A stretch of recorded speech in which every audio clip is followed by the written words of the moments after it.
Okay. Did we do a mic check? Okay, it is. Let's open a word of prayer. Father, thank you so much for your word. Thank you for the gift of prophecy that you have given us so that we can use the guidance in your word to make sense of the times in which we live. Pray that you will watch over us this day. In Jesus' name, amen. Well, today I'm going to title this All Messed Up, because the world really is a mess. I have used the title Convergence a number of times, and I thought that was being overused. I've tried to modify it a little bit here and there, but I'm also concerned, but we do talk each week about the convergence of events and all the things that are prophesied in the scripture. Some of those that's sort of a historical and future representation of some of the things that are discussed in the Bible, many of which relate to, for example, Noah's Ark there. The days of Noah relate to the end times, or a picture or pattern of the end times. And some of the things that are very, very important. And the second end from the upper left is the Cave of Machpelah at Hebron, which is kind of the one of the flashpoints in the conflict between Israel and the Arabs over that particular site, where Abraham and Sarah, Isaac, Rebekah, and Jacob and Leah are buried.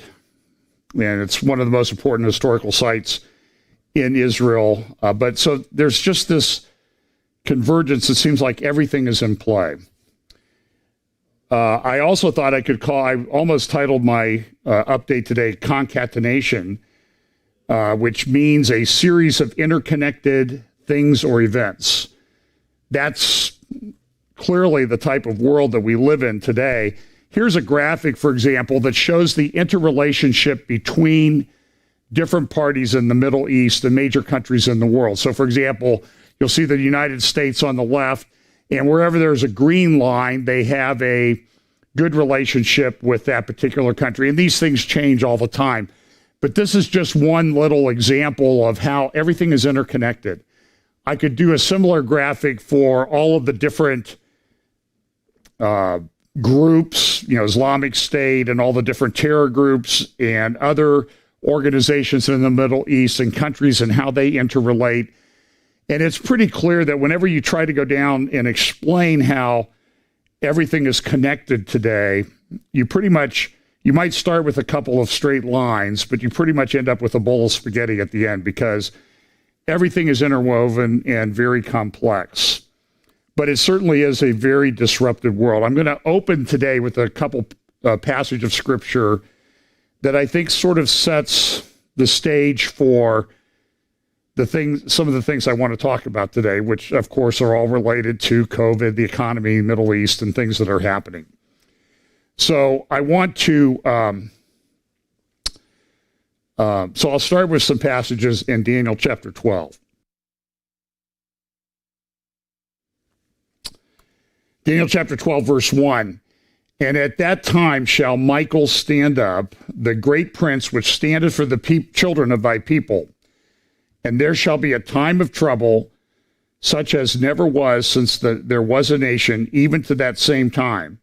And at that time thy people shall be delivered, every one that shall be found written in the book. Now, it's very interesting what Daniel does here. And this is another example of how Scripture relates to other parts of Scripture.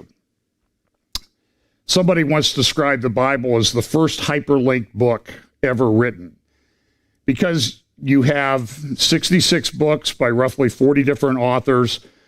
As my friend Chuck Missler used to say, 66 books by 40 authors, and yet it's all connected, and that's exactly right. So when you see a passage here like Daniel chapter 12, verse 1, Daniel is clearly alluding back to the passage in Jeremiah chapter 30, talking about the time of Jacob's trouble. There shall be a time of trouble such as never was since there was a nation, even to that same time. Jesus also references the same type of language in Matthew chapter 24 in the Olivet Discourse.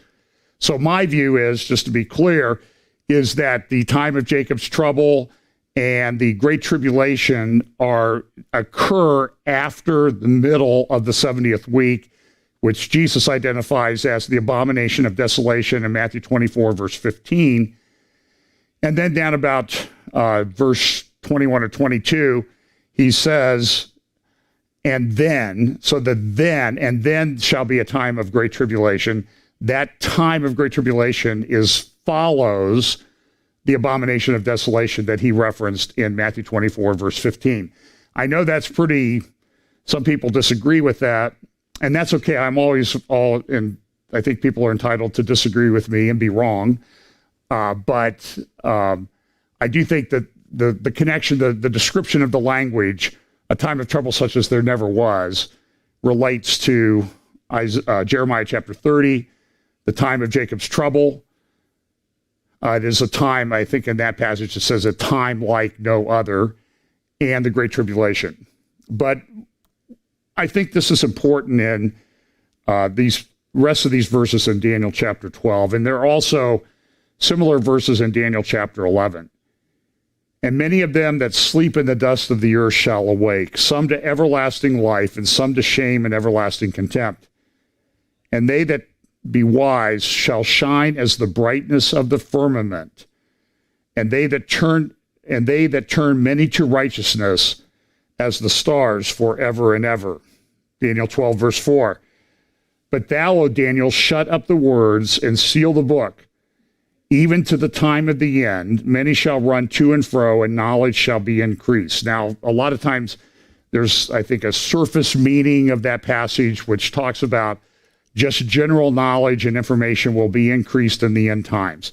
And when you look, I used to do legal presentations on data and discovery and the exponential growth that has happened in the number of how much information is available. When I was a young attorney 40 years ago, starting 40 years ago this month, we would have a case and we would have, file folders and red wells full of documents for a case. But now it's not uncommon to work on cases where the documents, if they're on paper, are stored in a warehouse. And when we sometimes use the illustration of when we're producing documents to tell the judge how much we have to go through, we will say things like, I think we did in a recent case, the documents that we've produced thus far, Judge, would fill 86 semi-trucks full of paper, floor to ceiling, the full length of the trailer. So that's one thing, but the deeper meaning, I think, is that people will go back and forth through the book, and at the end, the book will be unsealed, and people will have a better idea of what's happening. I've used the example of an eye chart. I'm nearsighted, and if I look at an eye chart with no glasses, it's just fuzzy. I can tell there are letters there, but I can't tell the details. But as I get closer to the chart, everything comes into focus, even being nearsighted, and I can see it. And I think that's a pretty good illustration of how these prophetic passages will be interpreted as we get closer to the time of the end, that people will have a better understanding. And this is exactly what Daniel chapter 12, verse 9 says, continuing with the passage. And he said, "Go thy way, Daniel, for the words are closed up and sealed till the time of the end. Many shall be purified and made white and tried, but the wicked shall do wickedly, and none of the wicked shall understand, but the wise shall understand." And that the wicked shall not, none of the wicked shall understand, I think is tied in part to the passage in Romans chapter 1, where Paul says that there's a judgment that comes on them. They're given over to a reprobate mind. They are unable to reason. And I think we see that a lot today. And one of the characteristics of the end times is the lack of ability to understand. Now, I'm going to use an example that I think is, it's a legal example, but I think it's relevant to this discussion about people not being able to understand. Now, in saying this, certainly I have a political viewpoint, and I don't try to hide that. But I want to show this for what it is and what's happening in our legal system. And that relates to the case of General Michael Flynn. As you know, he was the director of the Defense Intelligence Agency. He had worked in the Obama administration, and then he was hired by the Trump administration. And I think the record is pretty clear now that when he was hired by the Trump administration, people within the FBI and the Justice Department and the CIA and the Obama White House, all the way including one of the top advisors to the president, Susan Rice, and Vice President Joe Biden, they started doing things like Flynn talked to a Russian ambassador. And this was done during the transition time when you would expect that the new president and his staff were getting familiar with people and talking to them. Now, there were some things that the Obama administration was trying to shove through at the end when they were lame ducks, particularly the not exercising the veto at the UN over Jerusalem, division of Jerusalem, that took place around Christmas in 2016. But they also were using the National Security Agency and other devices within the government for improper purposes, and one of them was to get General Flynn and, by extension, Donald Trump. So they got General Flynn, they got him, he wasn't arrested, he was interviewed, told don't worry about it, you don't need an attorney. And he said some things that were not truthful, and then they decided they're going to destroy General Flynn. And so for the last almost 3.5 years, General Flynn, he was forced to resign pretty early on in the Trump administration. He's used up all of his life savings. They threatened him with jail. He agreed to plead guilty. But as things have come out, as things have been investigated, it was pretty clear that the unmasking was improper. The entire investigation that was done by the FBI was a sham. There was no basis to think that a crime had been committed. And they made a whole bunch of things up. But nevertheless, they indicted General Flynn, and his case has been pending now for 3 years. He had a big law firm in Washington, D.C., Covington and Burling, huge law firm. I've been in their offices. They represented him, advised him to plead guilty. He did. But he eventually hired Sidney Powell. And she was able to come in, wanted to withdraw the plea, and as Attorney General Barr appointed some people to look into the situation that was going on, I'm being very superficial on my analysis here, but General Barr appointed a special attorney. It's not associated with the criminal part of the Department of Justice to look into things, evaluate it, and the recommendation was that the case be dropped. So the defense, now headed up by Sidney Powell, who's an appellate lawyer from Dallas, and another law firm in D.C., they entered into an agreement with the federal government to drop the case and have the case dismissed, and filed a motion with the judge, Sullivan, in the district court for the District of Columbia District Court, federal court. And Judge Sullivan he's an Obama appointee, and he decided that he's not going to let the case be dismissed. He's going to keep Flynn twisting, and he has come up with some of the, in my view, some of the most ridiculous one of the most ridiculous rulings I've ever seen. The prosecution wants to drop the case, the defense wants the case dropped, and now this man has decided he's going to insert himself in the thing. And so maybe it was last Friday or Monday, he issued this order. This is usually done in a minute entry in the court docket. And in this minute entry, he said this: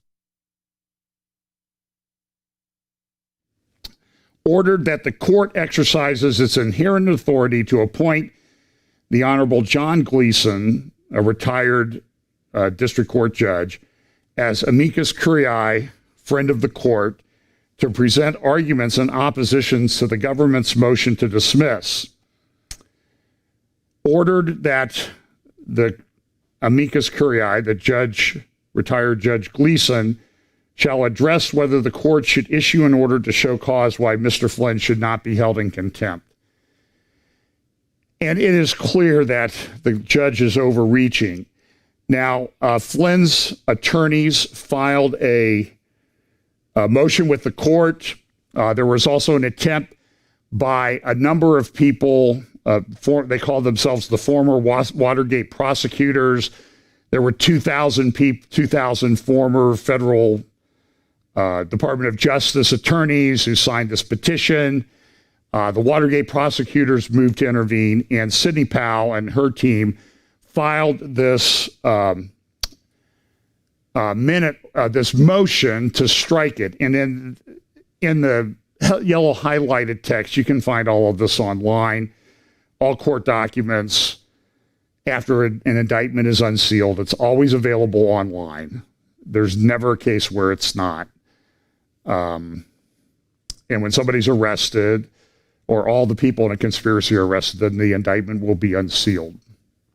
But in the minute entry, Sidney Powell notes that, or the Flynn defense team notes that on 24 occasions in the Flynn case, Judge Sullivan had been presented with people seeking to intervene in the case and file friend of the court pleadings to instruct the court in how the court should act or what should be done. In 24 out of 24 of those cases, Judge Sullivan said, no, you have no reason to do this. The court is the one that controls this case. Outside parties have no interest. It's only the defense and the prosecution. And in 24 out of 24 such instances, he denied the motion. Now, Sidney Powell was interviewed about this on Lou Dobbs. I'm going to kind of jump into the middle of it. I'm going to play a little bit at the beginning to kind of set it up, then I'll advance a few minutes into it and we can watch what she has to say. By the way, you can go to sidneypowell.com and you can find a memo that she wrote. And I think if you really want to kind of understand what's going on, it's incredibly well written. Sidney Powell is a brilliant lawyer. And so she wrote a memo to Barack Obama because Obama came out and said, yeah, they're dismissing this case. We are concerned about the rule of law. Now, in the case of former President Obama and his staff, my view is that if hypocrisy was water, the world would drown. So here's a little bit of Sidney Powell on Lou Dobbs talking about this particular matter.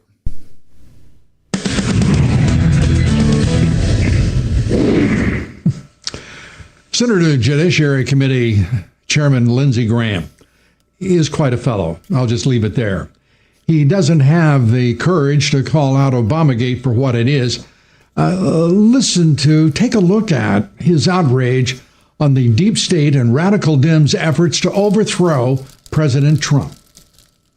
I find it unbelievable that the outgoing administration is surveilling the incoming administration. That is incredibly wrong, at the minimum, unethical. Unethical, my goodness. Donald Trump Jr. tweeted about the senator's timid response, saying, quote, "We need more doers like Richard Grenell and a lot less talkers. We've got more than our share of talkers when you talk tough on TV every night, but do none of what you talk about. People do notice and lose patience. Enough BS. Do your jobs." Well said, Don. That's all I can say about that. The judiciary branch, as big a part of this corruption as any executive branch, agency, or department, Judge Emmett Sullivan wants to hear from outside legal groups before ruling on whether to drop charges against General Michael Flynn. Flynn's attorney, Sidney Powell, says Judge Sullivan has denied any filings by outside parties 24 times. That is until the government moved to dismiss the case.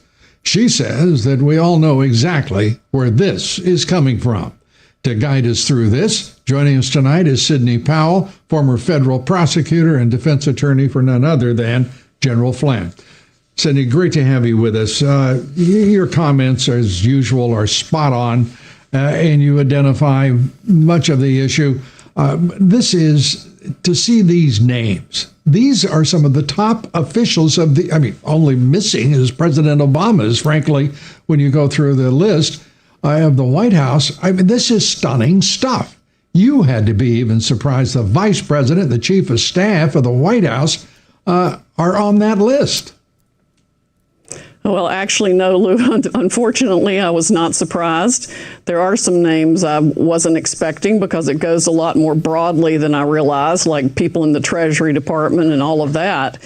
But what I find particularly interesting is we have to look back at April 2015 when Sally Yates came into the Department of Justice. That's only a month after Mr. Trump announced his intention to seek the presidency. She immediately shut out the Inspector General from the National Security Division of the Department of Justice. And then, as I mentioned last night, before Loretta Lynch left office, around the middle of December, she and Clapper greatly expanded the reach of the intel community's daily briefings to a lot more people. If you put those in the timeline of the unmaskings and the Strzok Page text messages, it puts a lot of pieces of the puzzle together. This flurry, 15th and 16 December 2016, we saw a lot of bizarre reporting based on, obviously, intelligence sources during that time. But to see this flurry from, as you say, broadly across the administration, we had ambassadors, we had the UN ambassador, the chief of staff, for crying out loud. Their interest in this was fevered. It's inexplicable to me that so many people would be contemporaneously asking for an unmasking, which is a rare behavior for any public official, even in outside the intelligence agencies. Yes, to put that in perspective, in his entire 33 years in the military, including as head of the Defense Intelligence Agency, General Flynn only unmasked one American, and that was because he was talking to a Middle Eastern terrorist in the Middle East at the time.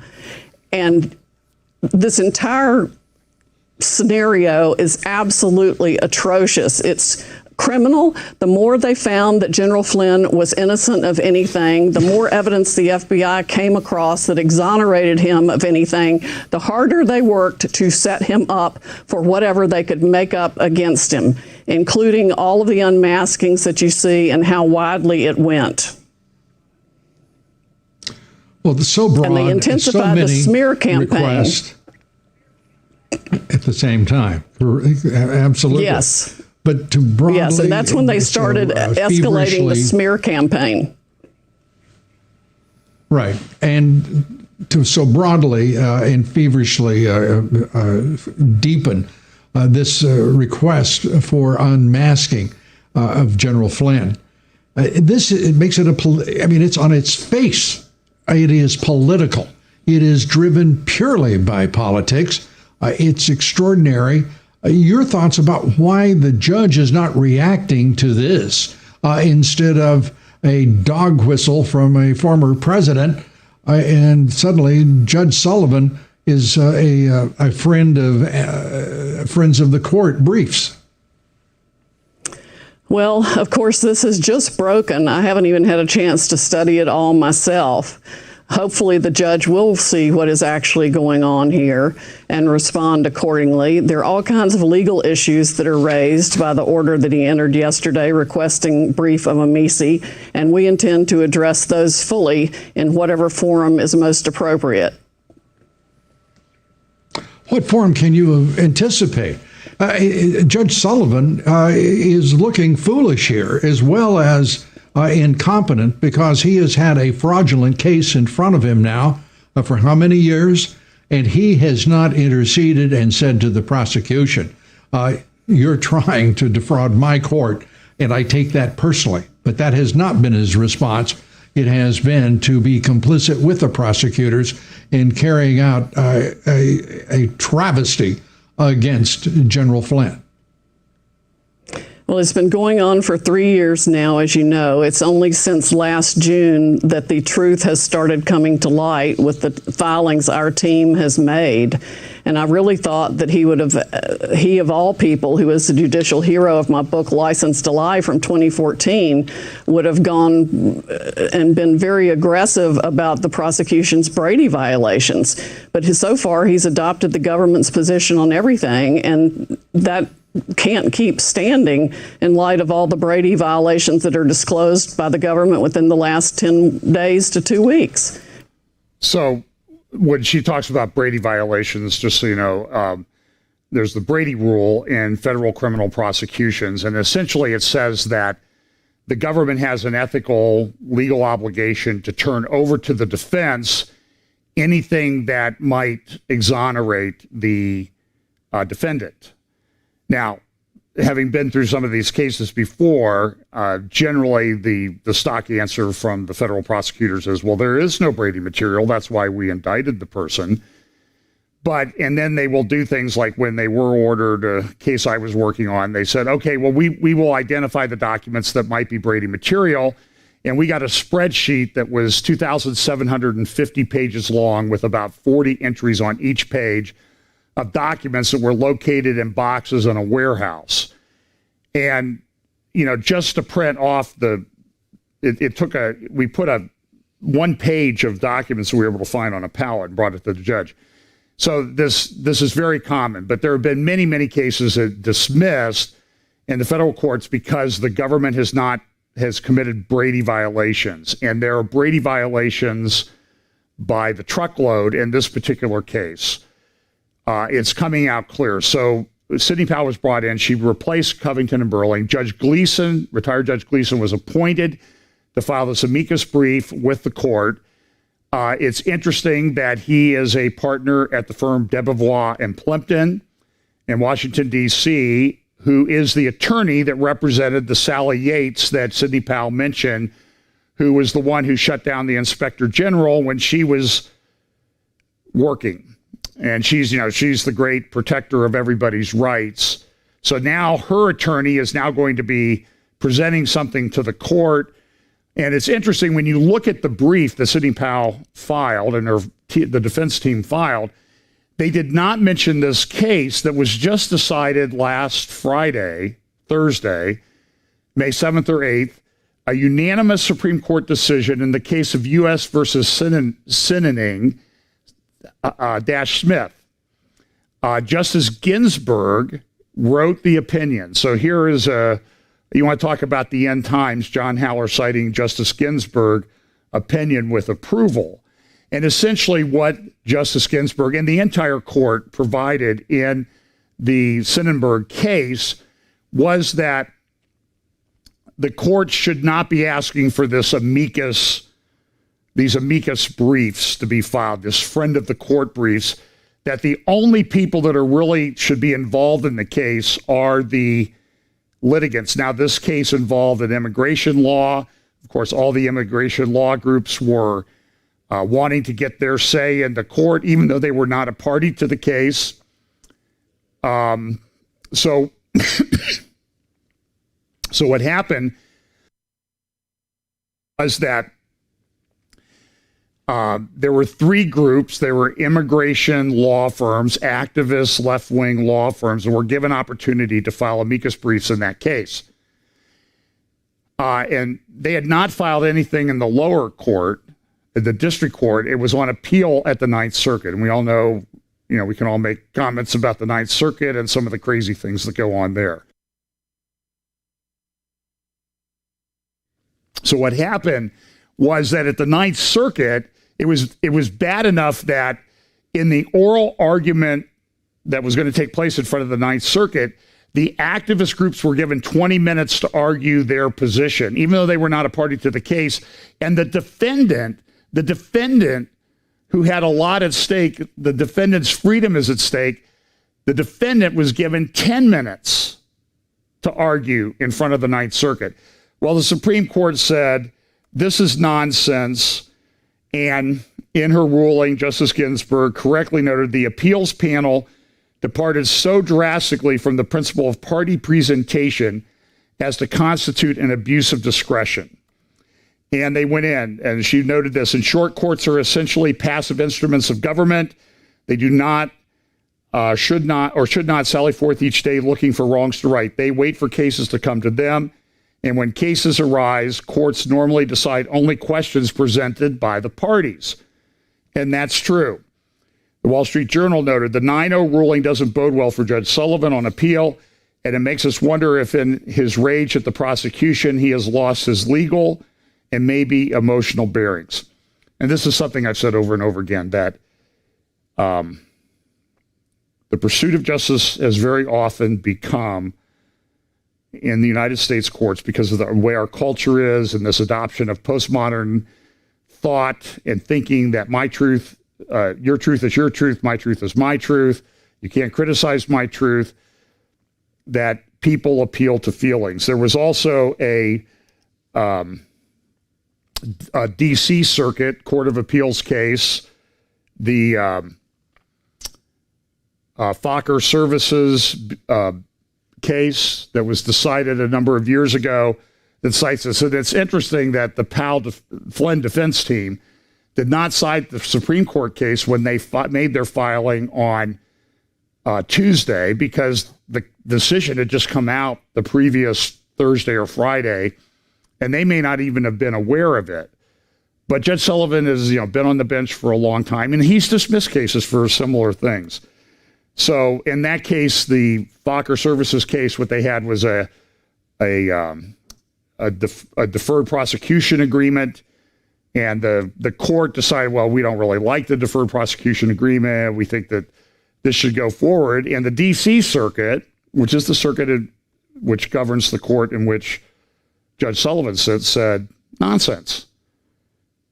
They don't have any interest in the case. The judge and amicus and all these other people, they don't have any interest in the case. They shouldn't be heard. So I think eventually this will happen. But again, here's General Flynn just twisting in the wind. I mean, he could have been, the other alternative he has is he could get pardoned by the president, but for whatever reason, the president has not done that yet. But it's a fiasco. But I think it shows sort of the scandalous, lawless behavior of people at the highest levels of our government. And that ought to be concerning. And it is rampant. And now there are other people trying to intervene in the case, and who knows what Judge Sullivan's going to do. But let's hope that General Flynn, and I'm not saying General Flynn is a choir boy, he's made some mistakes in the way he's dealt with some things, I think, but, you don't prosecute people for making mistakes. You could prosecute people for committing crimes. And from what I've seen, nothing happens here. So let's just look a little bit at what's going on. Have a little comments about the COVID thing. I think I see a lot of COVID fatigue going on out there. But I think one of the big deals, one of the very important things about what's happened is the worldwide economic collapse. I don't think you would have very difficult time convincing me that the world is not in a depression. I think the world is in a depression, economic depression at this time. And the Fed chief came out, Mr. Powell, and said that to expect a long downturn, that it's not going to come back quickly without more aid. And the Fed has already pumped trillions of dollars into this thing. National debt has risen. And it's not hard to see a scenario in which the national debt, which used to bother everybody, will have gone up by 75% in just a couple of months. And it was already at $20 trillion. Even the Financial Times notes that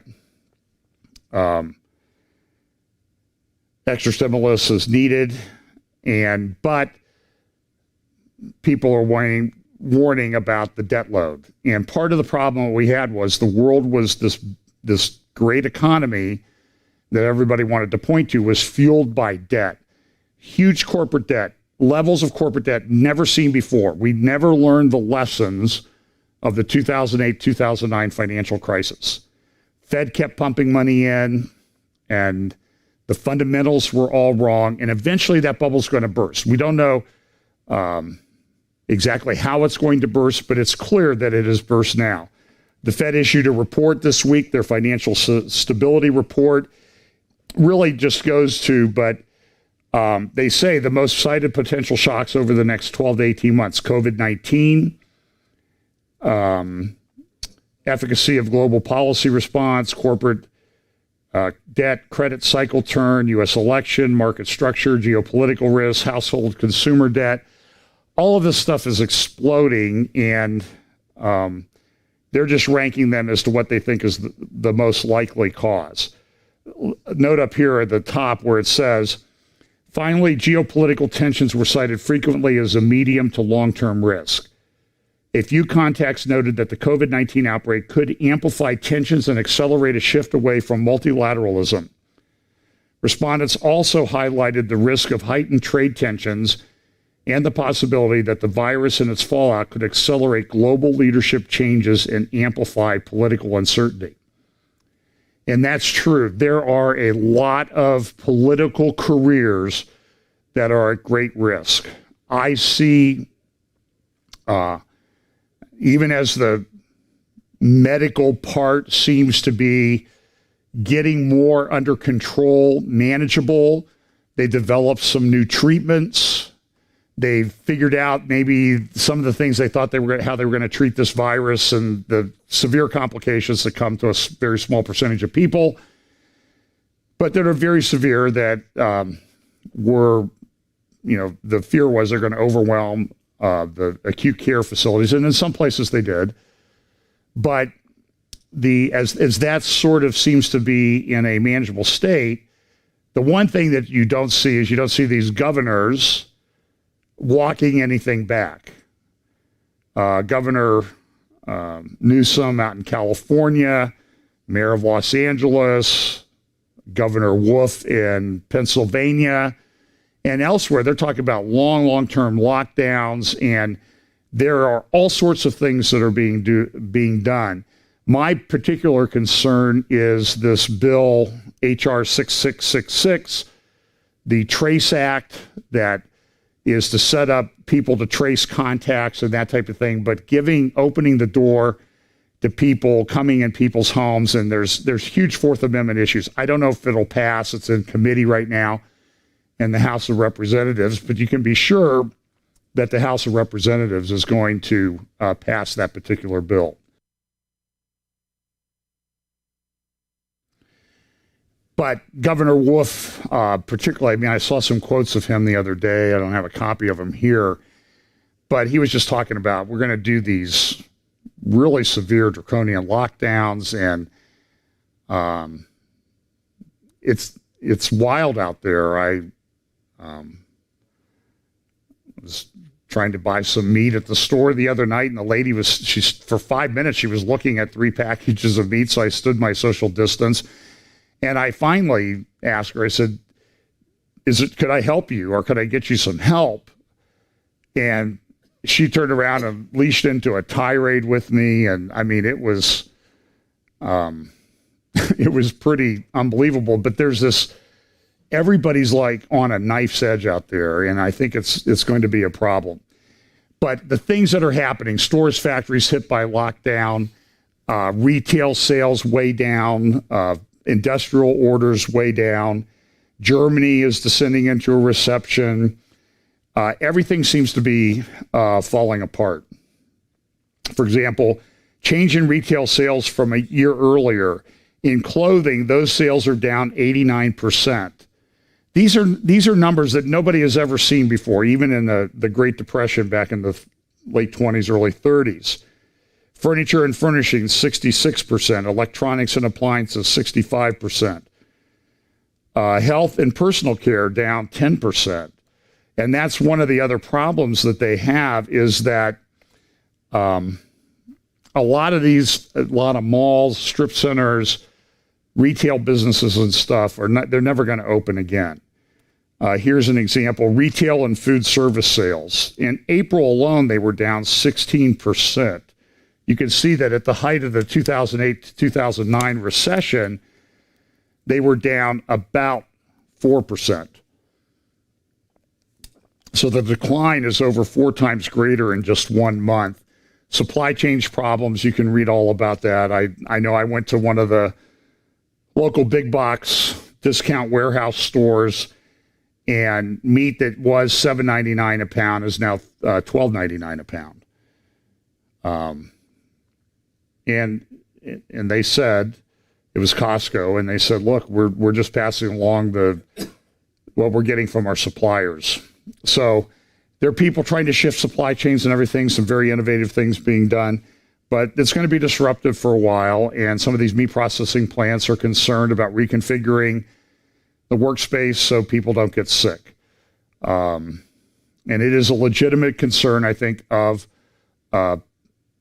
particularly in that particular factory type setting where people are very shoulder to shoulder, that they have to reconfigure things. And but when they do that, it reduces the capacity of everything.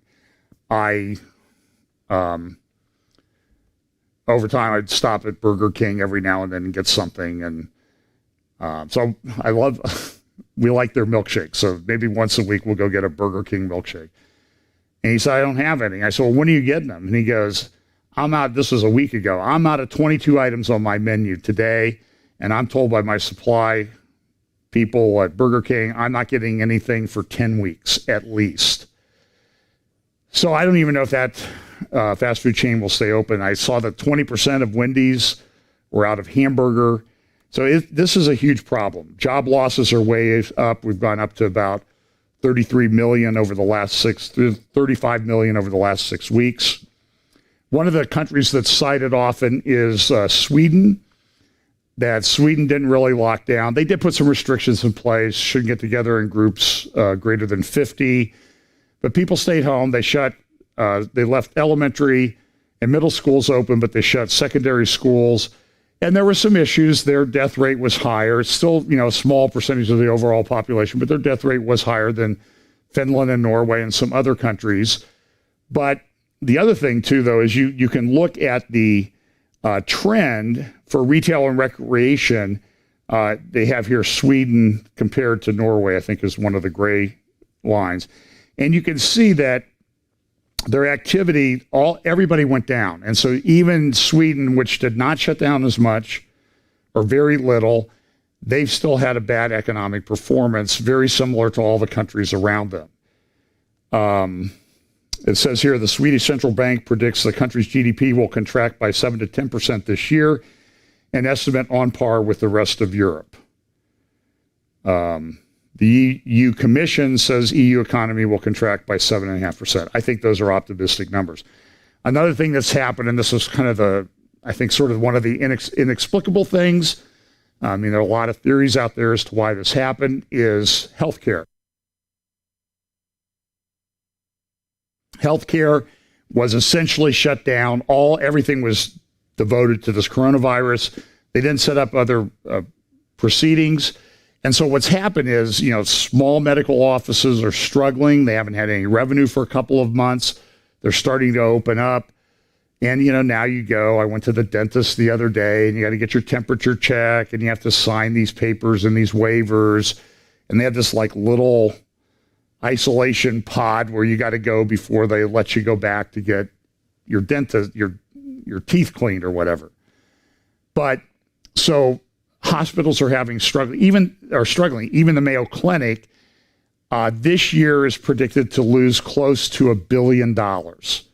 Last year, the net earnings for the Mayo Clinic were about $1 billion. So they've gone from $1 billion earnings to $1 billion in losses in just 1 year. And part of it was because of the way all of this was shut down. Another thing that they're talking about, the end of office. This is from the Wall Street Journal, I think yesterday. And they're saying, everybody is looking at this. Do we really need a big office where everybody comes to work? And so this has a ripple effect. So I know of cases where landlord or tenants have been leasing 10,000 square feet of commercial office space. They're going to the landlord. They're saying, listen, we're never paying you rent again. Our revenue is down, but we'll rent 1,000 square feet at a reduced rate. But, multiply that by many different types of businesses that are cutting back 50, 40, 80%, 90% on the office space that they need.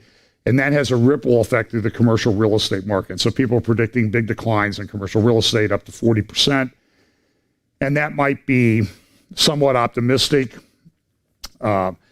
This does not resolve quickly. Even if everything opens back up tomorrow, there's a lot of bad things going on. So it's this concatenation, it's this convergence of all these interconnected things that have these ripple effects. And then that ripple effect affects these and creates ripple effects of its own. It's really, I don't think it's anything like I've ever seen or anybody has ever seen. There's also this talk about and this is where I mentioned earlier, I was concerned about the Trace Act and the mindset behind this. Now, there's a federal Trace Act that there is proposed. It's in committee, as I mentioned, H.R. 6666. I don't know if it'll pass. It would have to pass the House, would have to pass the Senate, and would have to be signed into law by President Trump. I don't know what will happen or how quickly, but you need to understand that that's a federal act, and each state gets to determine how they're going to act. And so you're going to have a lot of these governors who seem to be very enamored with themselves and their models and that type of thing. And even as the crisis on the medical side seems to be declining, they're keeping all these restrictions in place. And that's always the problem, they never, when you lose something, it's very, very difficult to get it back. So who knows exactly what's going to happen? They've talked about apps. There's some questions of whether the apps would really be that effective. So they're hiring contract tracers, these people to follow you around. They're turning people into snitches about neighbors. I forget where it was, old couple, they were sitting on their front porch, and people reported them to the police. It's all very bizarre.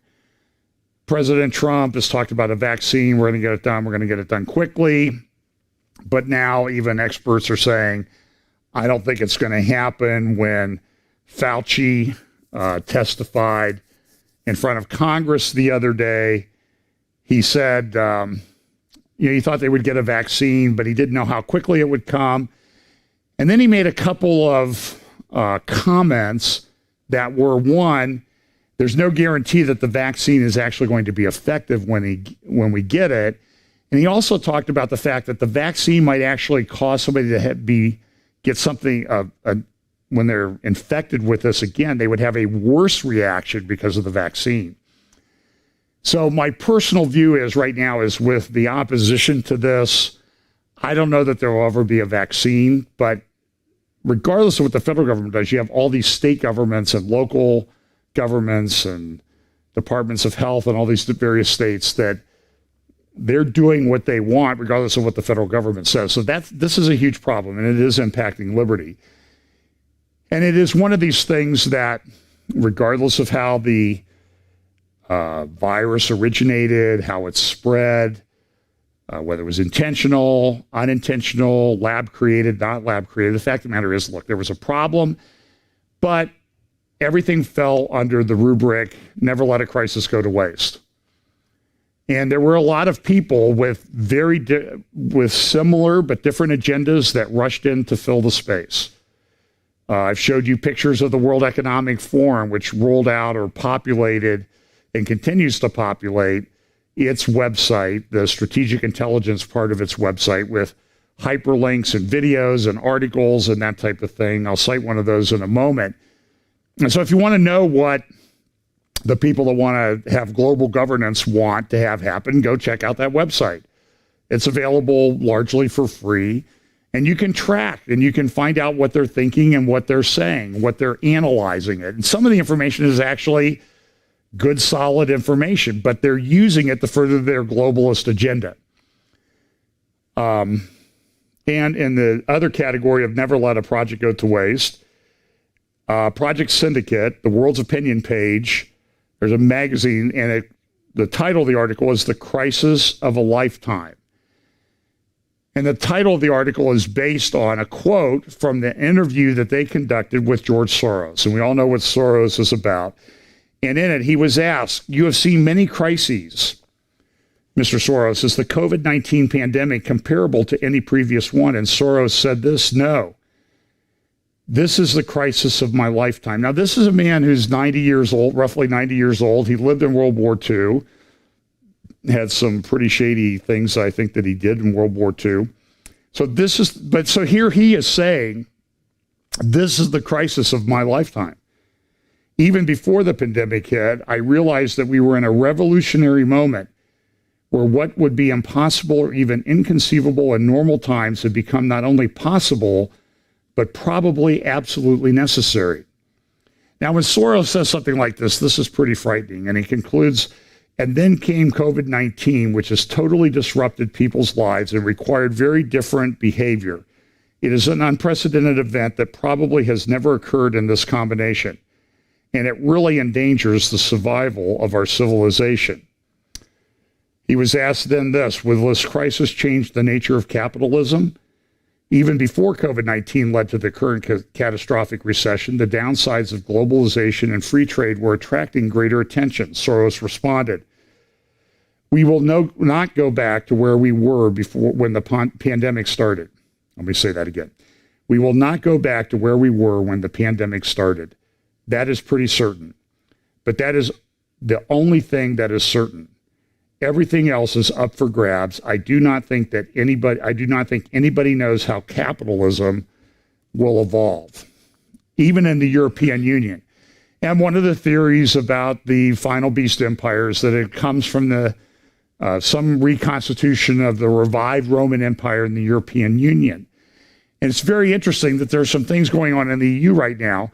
So just as here in the state of Ohio, I think our governor cut close to $800 million out of the state budget. This is a huge number, which will impact people who work for the state, programs that they have on many, many different levels. The same thing is happening to state governments all over the place. Some of the states are exploring getting a law change in Congress to allow them to file for bankruptcy because they are bankrupt. They have no revenue coming in. Everything is down. They get a lot of money for roads repair from gas taxes. Well, gas usage is down 40 to 60% or more. And who knows when it's going to rebound. So in the EU, this is also happening with governments, and particularly the governments that fund the EU. Now, the EU is really pretty much over from at least its former form as of just a few months ago. You have the situation where the UK has withdrawn from the EU. That's sort of still in process, and there's a lot of things going on about that. You have revenues going down.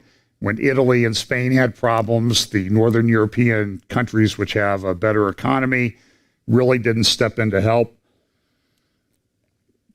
And so there are questions as to whether Italy and Spain will continue to be part of the EU. But the other problem that they have, and this is sort of based on an article by Olli Rehn, who was one of the economic advisors of the EU, walking the high wire.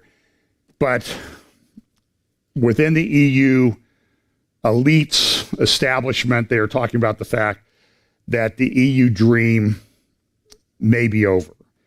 And one of the ways that this one article, Reuters says, though the book, Walking the High Wire, was written before the coronavirus outbreak, the pandemic has revived debates about sharing financial burdens among its members. Reluctance to support weaker countries suggests Rein's vision remains out of reach. Rein was advocating, we can keep this together, we can keep this together. The Economist has an article this week, and the cover says, "Goodbye Globalization, the Dangerous Lure of Self-Sufficiency." One of the articles in there is, "The COVID-19 pandemic puts pressure on the EU." Listen to what it says. And this is kind of interesting from a prophecy standpoint as to how quickly, how rapidly everything has changed. Here's what the article in The Economist says. In January, Brussels was an optimistic place. The European Union had survived a decade that included the near collapse of the bloc's currency, a refugee crisis, and its second largest economy, Britain, voting to leave. For the first time in years, officials had time to think of the future rather than clear up the messes of the past. Then 120,000 people died. A bloc that prided itself on removing borders, the scars of history, in the words of Joseph Borrell, the European Commission's foreign policy chief, reintroduced them in chaos. Commuters were stranded at Poland's borders with both Lithuania and Germany, some of them for days. And one of the other areas is there's been this push by Macron and Merkel to create a European defense force. The Reuters articles and other articles I read about this week, just came out Friday, really, say there is no funding for the European Defense Force. So if this is part of Bible prophecy, it looks like, so there's going to be a delay in some of these things coming together. So I'm not sure I agree that this is where the final beast empire comes from, but it's certainly in my basket of possibilities. And by the way, that raises another point with regard to Daniel and what Daniel says about, in the end, when this is unsealed, the wise will understand and instruct many. I think it is very dangerous for people like me. And when I talk about this stuff, I'm always pointing my finger at myself. I'm always checking what I'm saying against what's really going on and the way I analyze it. And I listen to a lot of people that I don't agree with, by the way, on everything. But I think it's very dangerous to be incredibly dogmatic that this is the way Bible prophecy is going to be filled. This vaccine, things that they're talking about, this is the mark of the beast. I think we need to be very careful about that. I see a lot of extrapolations made. I see a lot of people have sometimes pick any topic in Bible prophecy. You don't agree with me, even though the book hasn't been totally unsealed yet, and we're not there. But you got to agree with me, or you're not as holy as I am, and that type of thing. And I think it's really, my concern is it's causing tremendous division in the body of Christ, as a lot of people run around triumphantly stating their particular position. And I also think that there is a lot of, look, I'm concerned about these things. I'm concerned about a vaccine. I'm concerned. I actually believe Fauci when he said that if there is a vaccine, it may actually lead to worse problems than what we're trying to solve. So, and it's always interesting, people cite Fauci when they agree with him, and they think he's the false prophet or the Antichrist when they don't agree with him. But listen, I think what he said in there was a valid concern about rushing this vaccine out to everybody.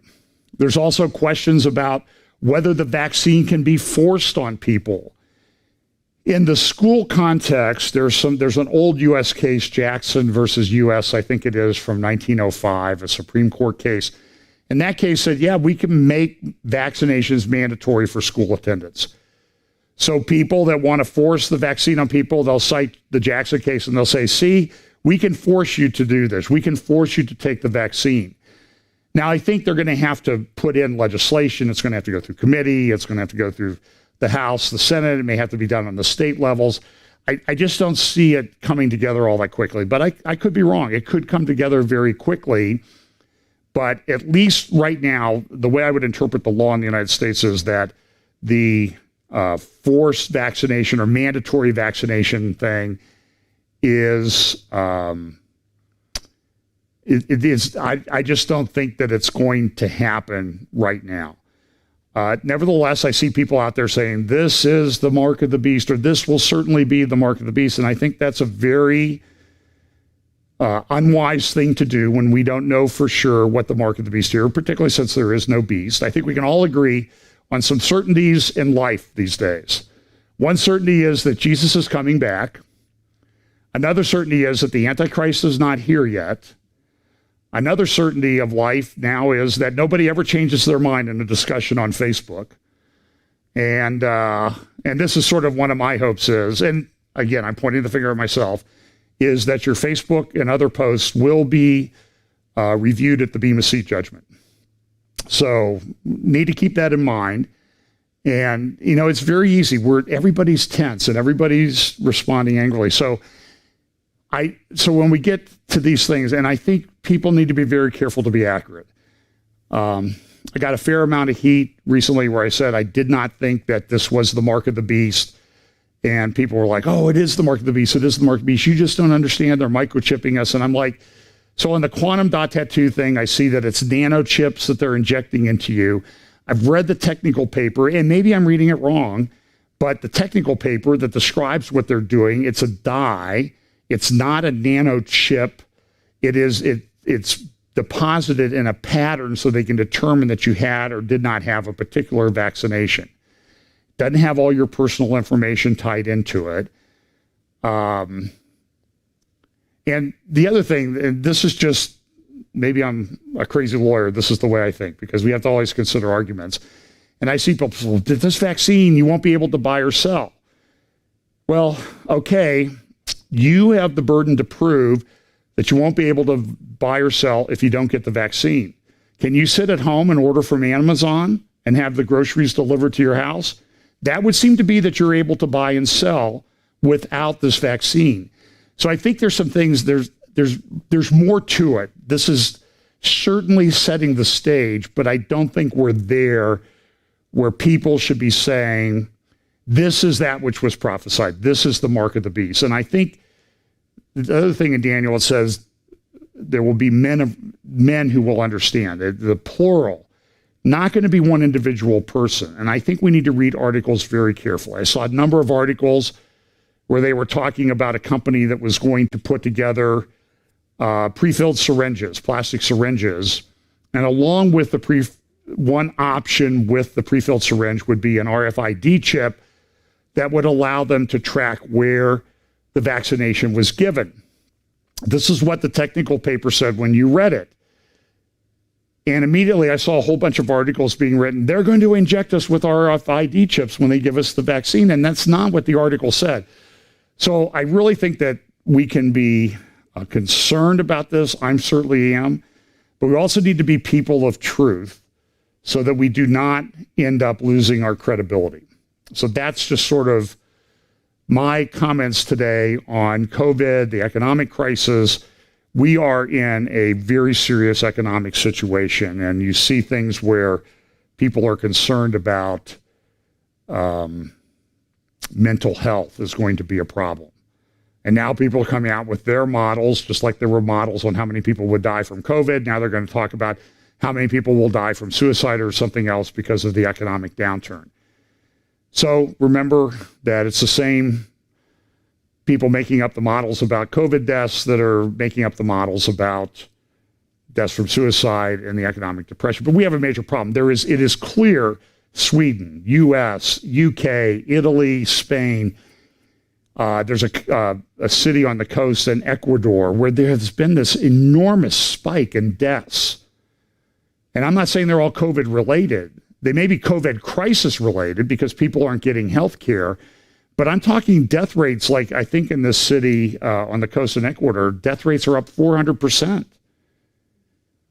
And so this needs to be explained. I mean, this is reality. It's happening in New York. It's happening in the UK, where there's this enormous spike in deaths. So, and again, not saying they're all COVID related. I think a lot of them are, but I think it's a lot of this because we shut down the healthcare system and people aren't getting the care that they need.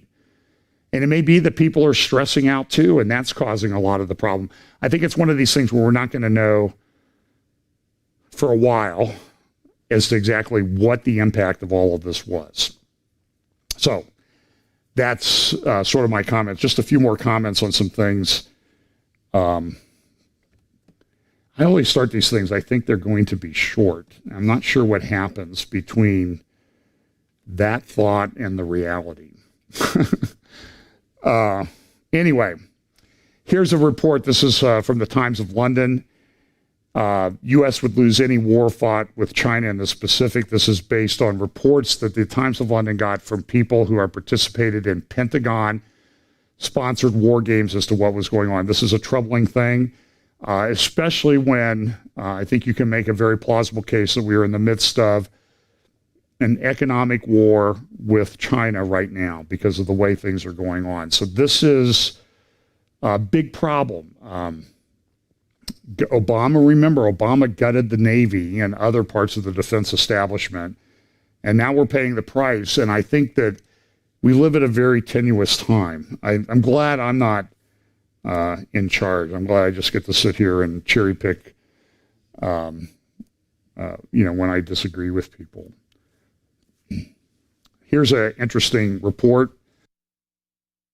This comes from the Food and Agricultural Organization of the United Nations. And this report just published, Progress Report on the Response in the Greater Horn of Africa and Yemen. And it's about the locust outbreak and how they're responding to it economically. And they have a very convenient map there about how the locust plague is spreading. Seems to have died down a little bit, but they're having an excess amount of rain this year.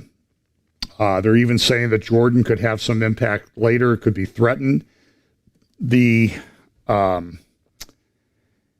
part of the problem, though, is the chemicals and whatever that they would use to fight against the locusts are not getting to the places where there are the locusts. So they're expecting greater than normal rain, which means when harvest season comes, there will be another batch of locusts that will be hatching at harvest time. And so this compounds the world food crisis. So now they're talking, several hundred million people at extreme risk because of lack of food.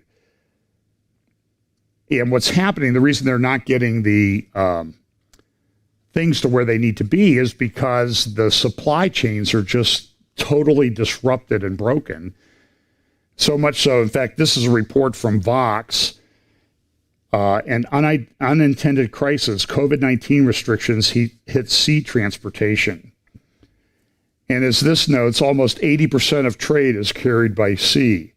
It's one of the reasons why the United States, because we're able to use water transportation and our river system in the middle of the country, has been, as one person in geography described it, as the inevitable empire.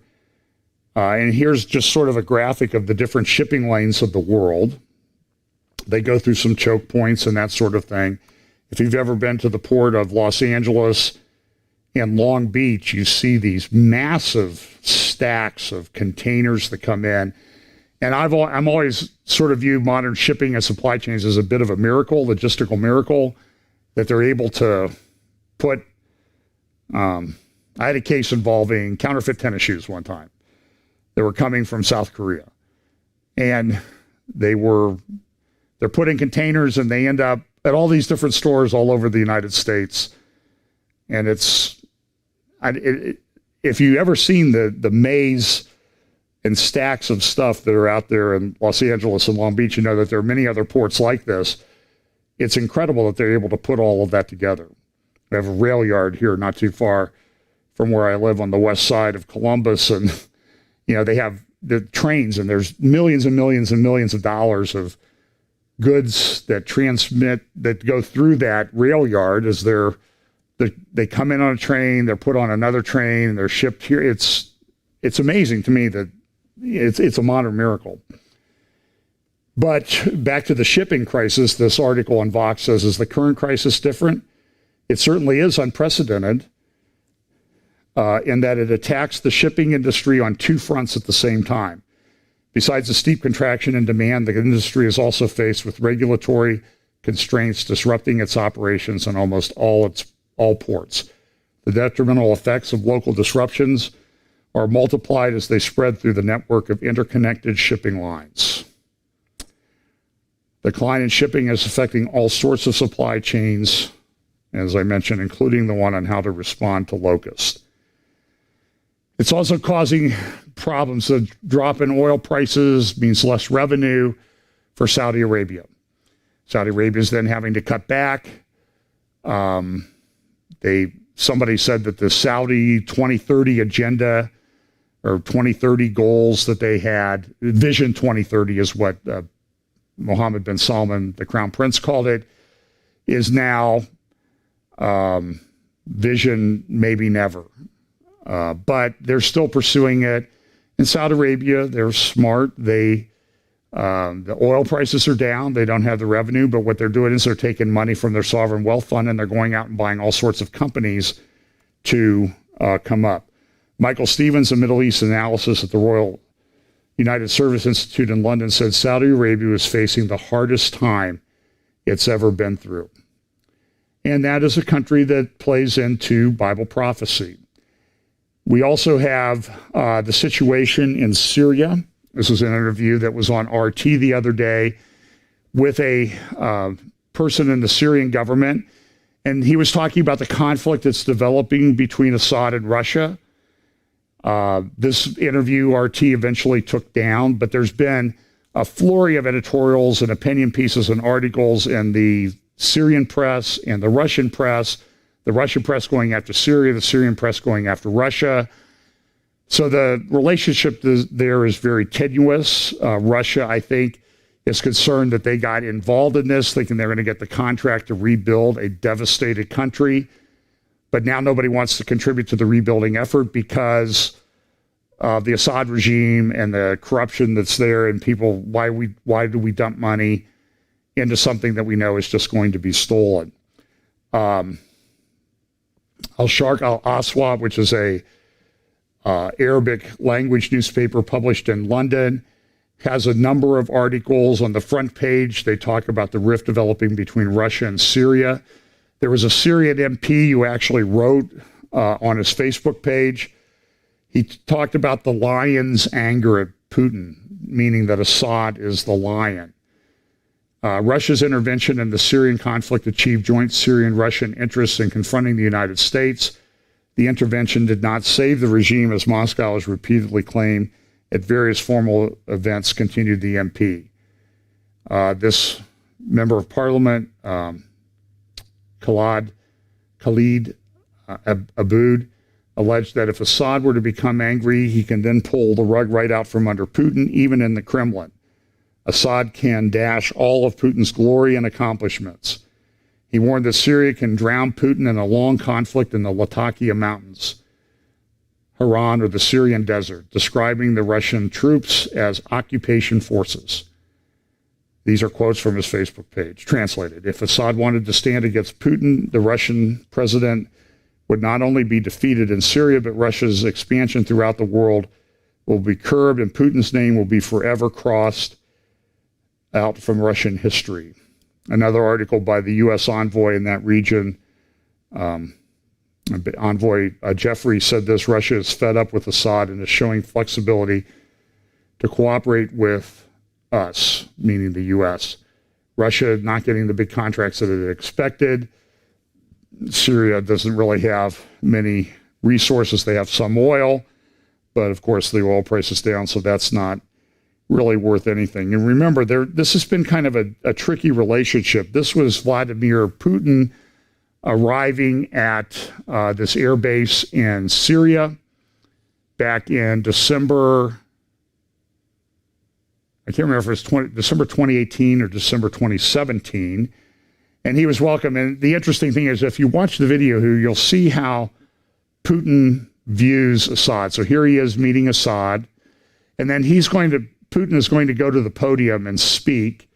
And so here's Assad. Assad is going to he's going to tag along with Putin.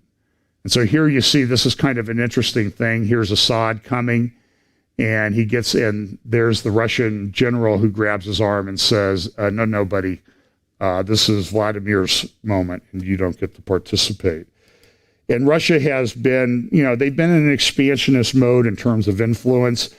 This is a graphic from the Institute for the Study of War, understandingwar.org, that shows all of the different places that Russia has entered into agreements between 2014 and today. Very interesting thing. Just a few more comments and I'll be finished up here. This is an air base in eastern Syria, or a base underground that Iran is building in eastern Syria. There have been some attacks there. They continue pushing forward on this. There's been a lot of talk about annexation. David Friedman says, look, Israel has to commit to negotiating. Now, King Abdullah of Jordan has come out and said that annexation would spark a massive conflict with Jordan. Jerusalem Post piece on the front page this morning says the U.S. cools on annexation after Jordan warns of massive confrontation. I'm not sure that. I have to study that a bit more. Here's Al God. This is the Jordanian daily. And this is talking about this is a King Abdullah's response. And if you go back and you look at King Abdullah, he's very, he's considered the keeper of the Temple Mount area in Jerusalem, the holy sites. And he always talks about, well, we need to respect Arab, Muslim, and Christian rights. He never mentions Jewish rights in regard to any of that. So I say don't be misled by King Abdullah, because he's not very honest in the way he pursues this. Finally, this. Well, let me talk about this for just a moment.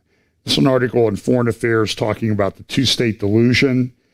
Let me just pull a quote out there. They have someone who supports the two-state solution, and they have Michael Doran, who responds. And in his response to the person who's supporting the two-state, he says this.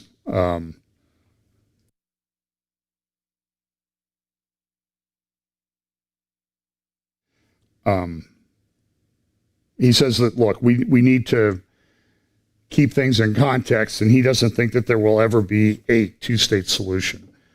One of his comments is this.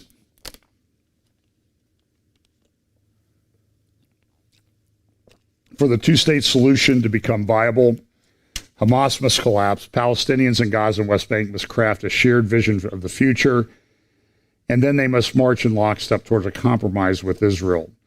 The number of stars that must align for this vision to become reality is too great to count. Now, this is interesting how this plays into Bible prophecy. We don't know exactly what this covenant is. We know that Israel has made many agreements with Arabs in the past. They did it with Sadat. They did it with Arafat. They've done it with Jordan. So I think that this confirmation of the covenant that starts the 70th week will be something related along this, but we don't know exactly what it is right now. And it's one of these things that you can't be dogmatic about it. You just need to watch and see. And then someplace, at some point, I think the wise who understand will be able to say, this is that which was prophesied. I just don't think that we're there yet. There's been a lot. Now, one of the other things that happened this week was this. It took place in Dubai. Religious leaders mark International Day of Prayer with call for peace during the pandemic. And remember, the Pope went there February of 2019, signed this agreement with a imam who runs Al-Azhar University, the largest Muslim Sunni university in the world, that's located in Cairo. That's where Obama did his speech, June 4th, 2009, where I think he sort of invited the Arab Spring to start. He sort of triggered or alluded to the fact that he would support this. But now, Dubai is pushing this interfaith prayer thing. And the Pope supported this. And this is no sound here, but this little video that they put together about the responding to the call of the Higher Committee of Human Fraternity. This is something that the Pope is pushing. He issued some things for the initiative of Pray for Humanity.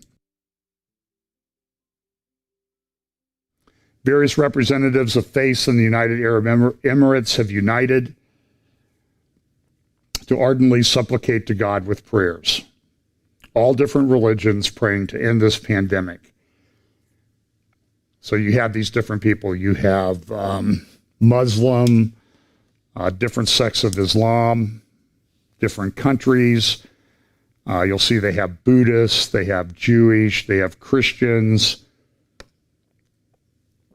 Everybody praying to for the unity of humanity. I think this is a fairly significant thing that's taking place in the world. Here's I think a Lutheran bishop talking about this. And so they had this unity prayer. Here's a president of the Jewish community of the Emirates participated. And I think the next person up is a Buddhist. Yes. Purify one's mind through meditation and spreading of loving kindness to all sentient beings of this. We also be praying for the peace and prosperity of the world. Thy mercy to me is my healing and my succor, both in this world and the world to come. You see how this unity of religions is coming about, and people are pushing it. And evangelicals are even, in some cases, participating in this. So this is another significant thing that happened this week. So that's really all I have, but it's a very interesting time that we live. The world is, as I said, the world is all messed up. One thing that's certain, though, is that Jesus is coming back, and we can rest in the hope of that Jesus will come back and Jesus will set it right. In the meantime, we should be sharing the gospel with our friends and neighbors. We can explain to them. We can use this as a way to introduce them to the gospel that Jesus came to earth, lived a perfect life, born of a virgin, lived a perfect life, and was crucified for our sins on the cross in full payment for those sins, was buried and rose again the third day, ascended to heaven, is coming back. All of those things are important parts of the gospel, and that is what gets people saved. Let's pray. Father, thank you so much for your word. Pray that you will bless us this week. Pray that you will help us to be exemplary examples of people filled with your Spirit, speaking the truth in love, and give us opportunities to share the gospel with others this week. In Jesus' name, amen.